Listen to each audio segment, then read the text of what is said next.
என்னன்னா smart UV intensity monitoring வந்து sun protection alert system. சன்லேருந்து யூவி ரேஸ் வந்து மேஜர் அஃபெக்டிங் ஃபேக்டராக ஹியூமனுக்கு இருக்குது. அதை குறைக்கிறதுக்கு இந்த ஸ்மார்ட் யூவி கேப்னு கண்டுபிடிச்சிருக்கோம். இது என்ன டிவைஸ் யூஸ் பண்ணியிருக்கோம்னா ESP32 UV detection sensor, battery, micro கண்ட்ரோலாம் யூஸ் பண்ணியிருக்கோம். இதில் வந்து இந்த கேமரா சென்சார் வந்து யூவி ரேஸை வந்து மெஷர் பண்ணி காமிக்கும். இதை வந்து மொபைலில் கூட கனெக்ட் பண்ணிக்கலாம். யூவி சென்சார் வந்து 6 பாயிண்ட் மேலே இருந்துச்சுன்னா நம்ம அலர்ட் கொடுக்கும். அந்த அலர்ட்டை வச்சு நிழலுக்கு போகிறதோ சன்ஸ்க்ரீன் அப்ளை பண்ணிக்கலாம். பட் இதுலேருந்து தப்பிச்சுக்கலாம்.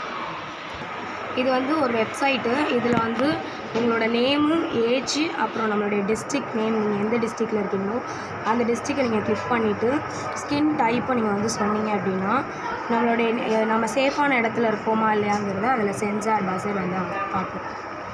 உள்ளே வந்து நம்ம கிளிக் பண்ணணும். கிளிக் பண்ணால் இந்த மாதிரி நம்ம சேஃபான இடத்துல இருக்கிறோமா இல்லையாங்கிறத பஸர் வழியாக காட்டும். லைட் எரியும் கேப்பில்.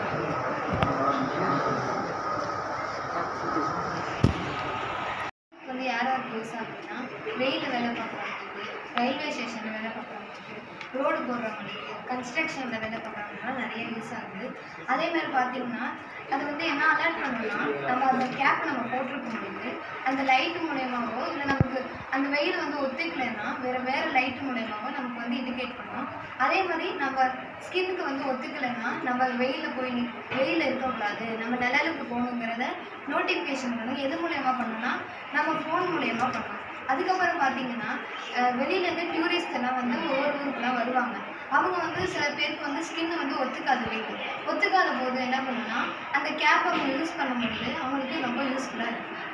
அட்வான்டேஜஸ் என்னன்னா இதில் என்ன பார்க்க போகிறோம்னா நம்ம வந்து இது யாராருக்கு யூஸ் ஆக போகுதுங்கிறத பார்க்கணும். இது வந்து கன்ஸ்ட்ரக்ஷனில் வேலை பார்க்குறவங்களுக்கு, பிளேயருக்கு, அதே மாதிரி ரோடு போகிறவங்களுக்குலாம் இது வந்து நிறைய யூஸ் ஆகும். எது மூலயமா யூஸ் ஆகுனா அந்த கேப் போட்டுட்டு அவங்க வேலை பார்க்கும்போது அவங்களுக்கு வந்து ஒரு நோட்டிஃபிகேஷன் கொடுக்கும். ஃபோன் மூலயமாவோ இல்லை அந்த லைட் மூலயமாவோ அவங்களுக்கு தெரியும் பொழுது என்ன ஆகும்னா சரி நான் அப்போ வந்து அவங்க என்ன யோசிப்பாங்கன்னா அந்த சன் வந்து அவங்க ஒத்துக்கல, அப்படி இல்லைன்னா வந்து அவங்க சன்ஸ்க்ரீனோ அதை போட்டு வந்து அவங்க வந்து அந்த வெயில் மூலயமா அவங்க தப்பிக்கிறதுக்கு இதாக இருக்கும். அதே போல் என்னன்னா டூரிஸ்ட்டுலாம் வந்து ஒவ்வொரு ஊருக்காக போகும்பொழுது அவங்களுக்கு வந்து சில டைமில் வந்து அந்த வெயில் வந்து ஒத்துக்காத போது என்ன ஆகும்னா அவங்க அந்த கேப்பை போட்டிருக்கும் பொழுது அவங்க ஸ்கின் வந்து ஒயிட்டாக இருக்கிறதுனால அவங்களுக்கு வந்து எரிய ஆரம்பிக்கும் பொழுது அந்த லைட் எரியறதுனால ஓகே நம்மளுக்கு வந்து இந்த வெயில் வந்து ஒத்துக்கலைங்கிறத அவங்க கண்டுபிடிச்சிருக்காங்க. அட்வான்டேஜஸ் என்னென்னா இது ரொம்ப விலை கம்மியாக இருக்கும். அப்புறமே நம்மளுக்கு வந்து ஸ்கின் கேன்சர், சன்பர்ன் அதில் எதனா ப்ரிவென்ட் பண்ண முடியும். நம்ம ஈஸியாக கேரியபிள் பண்ணிக்கலாம், எங்கே வேணாலும் வேணுங்கிற இடத்துக்கு எடுத்துகிட்டு போகலாம். இது மாதிரி நிறைய அட்வான்டேஜஸ் இருக்குது.